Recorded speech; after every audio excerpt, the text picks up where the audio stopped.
कभी आप दूर की यात्रा में जा रहे हैं अथवा कोई महत्व का कार्य का प्रारंभ करने जा रहे हैं, तब बिलुष का कैरा, गमला, कुंडा पूरा जल से भर दो और नीचे दीप प्रज्वलित करो और नीचे खड़े रहकर जिस कार्य के लिए आप जा रहे, इस कार्य का कल्पना करो, उसका संकल्प करो। और यात्रा में जा रहे तो यात्रा के लिए संकल्प करें। मैं दिल से कहता हूं, आपकी यात्रा भी निर्विघ्न रहेगी और आपका कार्य उनमें पूर्णता मिलेगी। क्योंकि बिलवृक्ष को महादेव ने कल्प वृक्ष भी कहा है, प्रकल्पयति। जो कल्पना करे वो साकार करने के लिए श्रेष्ठ ये बिलवृक्ष है।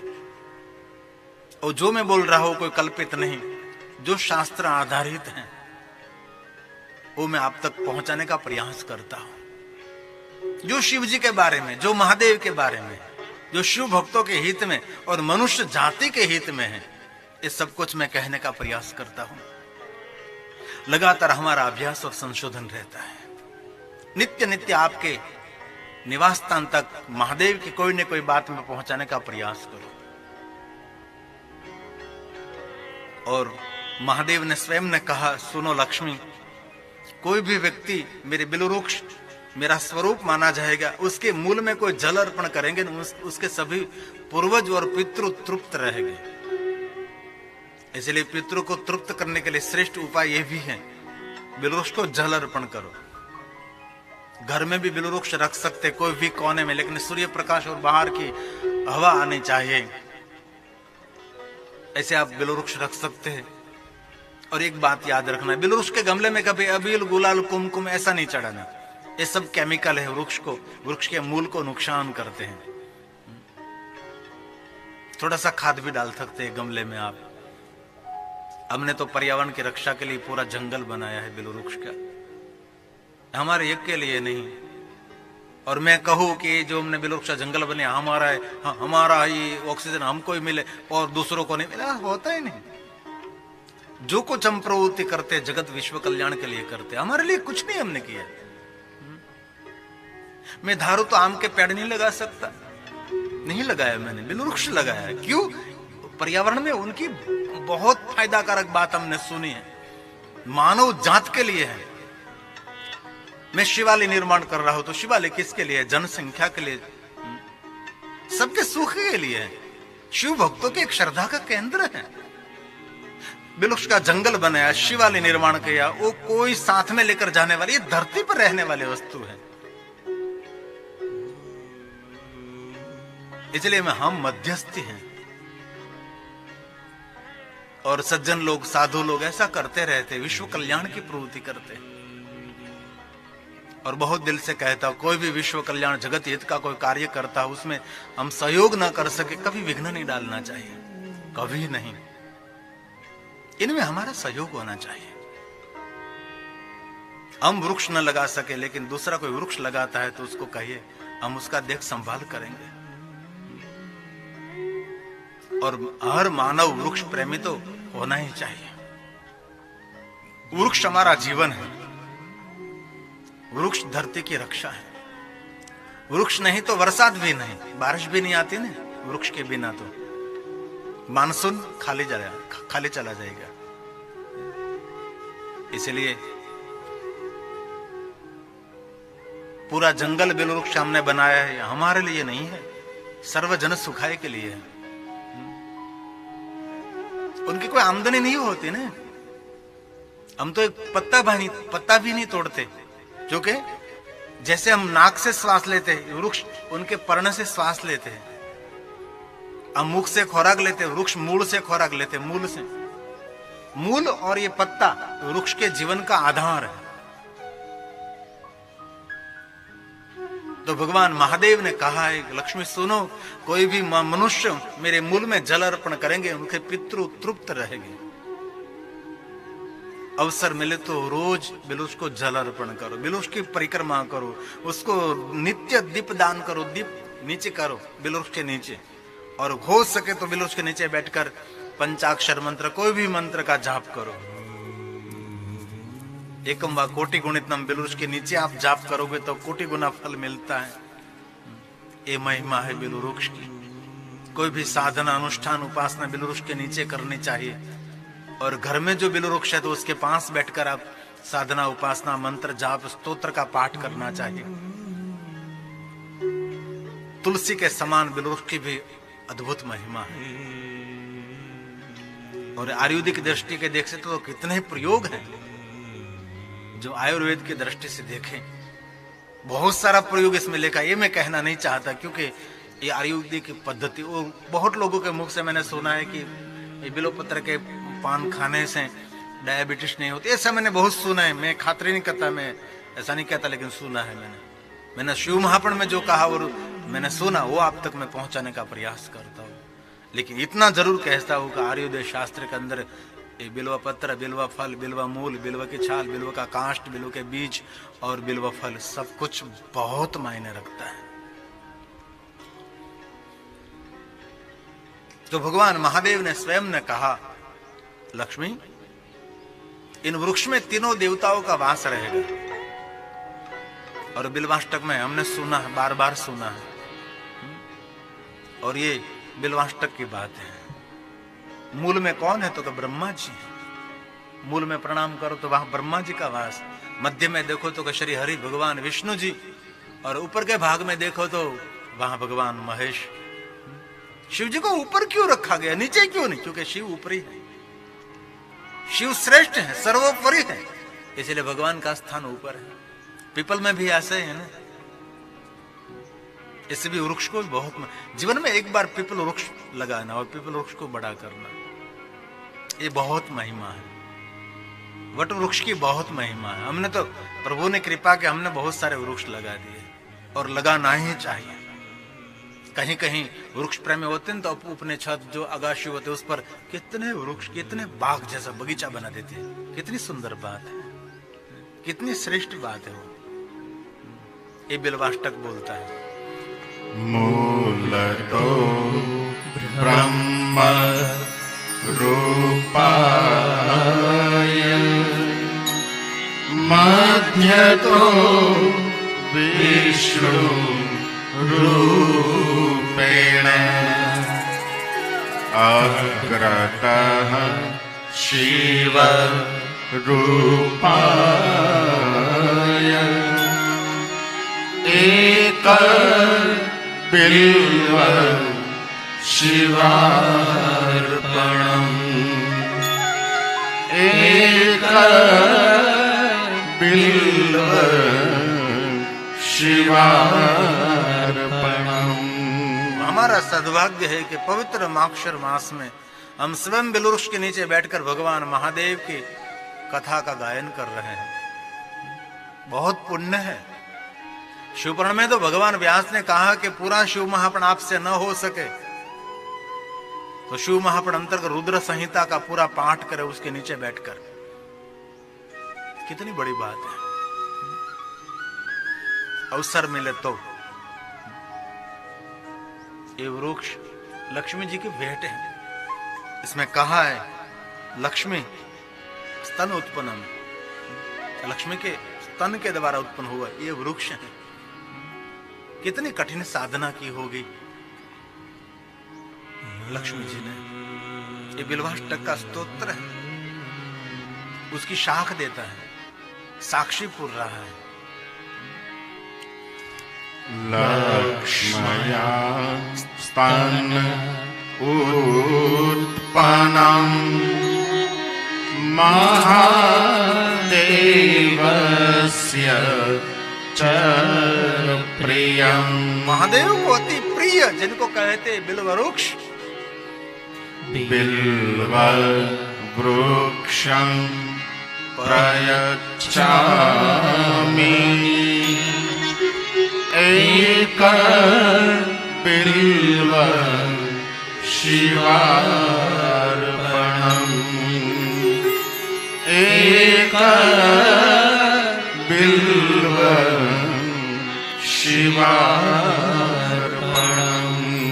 ये है बिल्व वृक्ष। 3 दिन से लगातार बिल्व वृक्ष की महिमा हम गा रहे हैं। ये तो बहुत संक्षिप्त में बता रहे हैं हम, बाकी तो देखो तो इतना विस्तार है बिल्व वृक्ष का। मैंने बहुत वृक्ष प्रेमी लोगों को देखा है, वृक्ष के प्रति उनका बहुत आदर होता, कभी एक डाली भी नहीं काटते, कभी एक पान भी नहीं तोड़ते। और भारत देश में कोई वृक्ष को काटना ये बड़ा गुनाह भी है। मैं बहुत समय पहले कलकत्ता गया था, एक शेठ के घर में उतरा था, तो उनकी पुत्रवधू समाज सेवक और समाज में जागृति लाने वाली थी। तो एक रोड बन रहा था, तो बीच में एक वृक्ष, बहुत बड़ा वृक्ष था, वो सरकार उनको काटने वाली थी, लेकिन उसने इतनी झुंबेश उठाई एक वृक्ष के प्रति, ये वृक्ष बच गया। ये रोड की पूरी जो दिशा थी वो बदल दी, लेकिन वृक्ष को काटने नहीं दिया। ऐसे एक एक व्यक्ति वृक्ष के प्रति जो जागरूक हो जाए तो बहुत कुछ हो सकता है। एक वृक्ष बड़ा होने में कितना समय लग जाता है, एक दिन में तो नहीं होता ना। क्या होता है ना कि 100 बच्चों के बराबर एक वृक्ष। और वहां तक कहा है वृक्ष प्रेमियों ने, एक वृक्ष काटने से 100 मनुष्य का हत्या का पाप लगता है, यह वृक्ष। इसलिए हर मनुष्य के लिए धरती पर बहुत बड़ी चुनौती है। वृक्ष का जतन करो, वृक्ष को बचाओ, लेकिन बहुत लोग काट देते हैं वृक्ष को। महादेव ने कहा, सुनो लक्ष्मी, बिल्कुल उसका कोई दर्शन करे, कोई स्पर्श करे, कितनी सुंदर बात है, कोई स्पर्श करे तो छोटे छोटे पाप नहीं, भयंकर अघोर पाप में से मुक्त हो जाएगा। ये सभी बात बिल्वाष्टक की हैं। और बहुत दिल से कहता हूं, राजोपचार, सोरोपचार, पंचोपचार, सभी उपचारों की पूजा ये बिल्व पत्र से हो सकती है। लक्ष्मी कुछ मेरे पास से कुछ वरदान मांगो, लेकिन सच्चा श्रेष्ठ शिव भक्त उनको कहते, कभी भगवान के पास कुछ मांगते नहीं। आज जुड़कर लक्ष्मी ने कहा, महादेव आपके दर्शन मात्र से सब कुछ मिलता है। और बहुत सारी ऐसी कथा हमने देखी है कि जहां जहां भगवान महादेव जी प्रकट हुए, जहां जहां भगवान शंकर जी उपस्थित हुए, वहां कभी भगवान के आगे कोई मांग ही नहीं सके। और मांगने के लिए, याचना करने के लिए भगवान शिव की भक्ति भी करते, तो भी भगवान शिव की उपस्थिति मात्र से मांगने का जो वृत्ति है ये समाप्त हो जाती है। ये शिव की एक ऊर्जा है, ये शिव की श्रेष्ठ चेतना है। कोई मांग नहीं सकता मेरे महादेव के पास से। लक्ष्मी ने कहा, महादेव जी आपके दर्शन मात्र से सभी वरदान मिलते हैं। कहीं कहीं महात्मा लोग हिमालय पहाड़ में निरंतर घूमते रहते हैं ईश्वर की खोज में। बहुत समय पहले एक अखबार में लेख आए थे, बहुत सारे महात्माओं को फोटो थे और ऊपर लिखा था, ईश्वर की खोज में निकले हैं। ऐसे महात्मा लोग होते हैं। और रक्त का तिलक करूं, काल क्या करे, मैं तो महाकाल का भक्त हूं। ये महाकाल, ये महात्मा लोग बोलते हैं, रक्त का तिलक करूं, काल का क्यों मुझे डर, मैं तो महाकाल का भक्त हूं। दुनिया में एक देव है महादेव, जिनको महाकाल कहे जाते। कोई कहा, लक्ष्मी कुछ तो मांगो, मैं प्रकट हूं और दर्शन दो, और आपको कुछ वरदान नहीं। सुनो लक्ष्मी, कभी मैं कहीं से खाली हाथ वापस नहीं गया और किसी का खाली हाथ वापस किया भी नहीं। वरदान में लेता भी हो और देता भी, सब कुछ मैं कर सकता हूं। लक्ष्मी ने कहा, महादेव आप मुझे देना चाहते हैं तो मेरे हृदय में आपकी भक्ति स्थिर रहे। जो भगवान विष्णु ने भी यही मांगा था और भगवान राम ने भी यही मांगा, द्वारकाधीश भगवान कृष्ण ने भी यही मांगा था, सुस्थिर भक्ति रहे। राम जी ने कहा, मेरे हृदय में आपकी भक्ति रहे। विष्णु जी ने कहा, मेरे हृदय में आपकी भक्ति प्रकाशित रहे। और यहां आज महादेव ने लक्ष्मी जी को कहा, लक्ष्मी ने कहा, एक ही वरदान, मेरे हृदय में आपकी भक्ति रहे। और दूसरा वरदान, लक्ष्मी ने कहा, मेरा संपूर्ण प्रेम विष्णु जी के चरणों में रहे। कितनी कितनी बात मिलती है, देखो तो कैसे। यहां विष्णु पत्नी लक्ष्मी महादेव के पास से मांग रही है कि मुझे विष्णु के चरणों में प्रेम रहे। और वहां दक्ष यज्ञ में दक्ष पुत्री सती श्री हरि के पास से मांग रही है कि मुझे शिव जी के चरणों में प्रेम रहे। देखो तो सही, यहां विष्णु पत्नी शंकर के पास मांग रही, वहां शंकर की पत्नी किसके पास मांग रही? ये रामचरितमानस के पास से मांग लिया। और यहाँ विष्णु पत्नी लक्ष्मी जी महादेव के पास मांग रही है, श्री हरि के चरणों में मुझे प्रेम रहे, मेरे हृदय में आपकी भक्ति रहे। आज महादेव ने प्रसन्न होकर कहा, सुनो लक्ष्मी, 7 वार में मेरा वार। लक्ष्मी ने कहा सोमवार। ये किनका है? महादेव आपका स्वरूप माना जाता है, शांति देने वाला, संपत्ति देने वाला, सुमति देने वाला, सुमति कुमति सबके ऊर्ध्व रही। ये रामचरित कहता है, जहां सुमति तहां संपत्ति नाना, और जहां कुमति कुमति कुमति कुमति कुमति तहां विपत्ति विपत्ति विपत्ति निधान।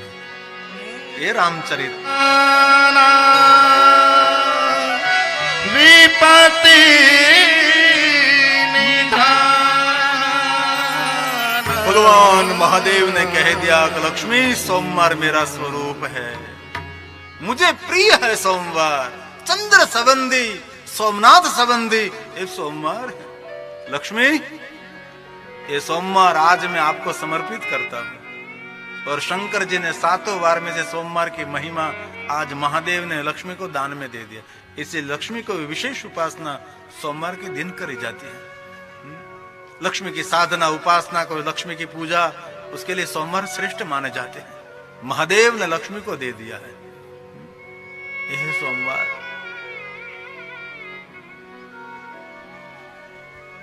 आज विष्णु पत्नी लक्ष्मी ने कहा, महादेव, आप जैसे उदार देव दुनिया में एक भी नहीं है। और महादेव ने और कहा, लक्ष्मी सुनो, सारे देव लोक में, पूरे त्रिलोक में, सभी लोक में, सर्वलोक में आपको किस नाम से सब जानते हैं? तब लक्ष्मी ने कहा, मुझे एक ही नाम से जानते हैं। किस नाम से? तो कही, विष्णु पत्नी लक्ष्मी। सही। लक्ष्मी ने कहा, सत्यम सत्यम प्रभु, पूरे विश्व में, लोक में, त्रिलोक में, सर्वलोक में मुझे एक ही नाम से लोग पुकारते हैं, विष्णु पत्नी लक्ष्मी। महादेव ने कहा, लक्ष्मी, आज आपने किसकी साधना की है? लक्ष्मी जी ने कहा, आज मैंने कोई देव की साधना नहीं कही, आज मैंने महादेव की साधना की है। महादेव ने कहा, आपने कोई देव की साधना नहीं, आपने महादेव की साधना की है। तो आज से मैं लक्ष्मी, आपको मैं महाशब्द में दान में देता हूं। आज से आपका नाम विष्णु पत्नी लक्ष्मी नहीं, आज से आपका नाम विष्णु पत्नी महालक्ष्मी रहेगा।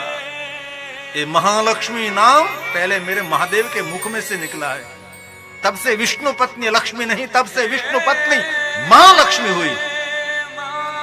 यह लक्ष्मी जी।